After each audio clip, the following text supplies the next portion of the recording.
मध्य प्रदेश हुकूमत medical education में बड़ी तब्दीली करने जा रही है। अभी तक मेडिकल कॉलेज के तलबा मेडिकल एजुकेशन की पूरी तालीम अंग्रेजी जबान में हासिल करते थे, मगर एमपी हुकूमत ने मेडिकल एजुकेशन को हिंदी जबान में देने का फैसला कर लिया है।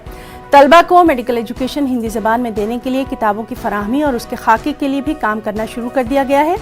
मध्य प्रदेश के वजीर बराए मेडिकल एजुकेशन विश्वास सारंग ने इस सिलसिले में जल्द ही कमेटी तश्कील देने का भी ऐलान कर दिया है।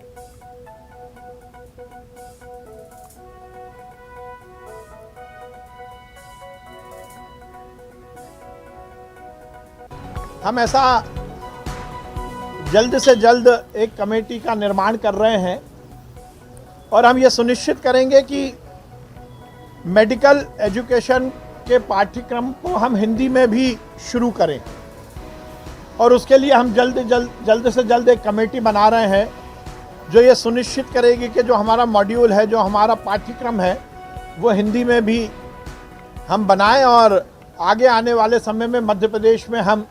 चिकित्सा शिक्षा की पढ़ाई हिंदी में शुरू करेंगे। और कानपुर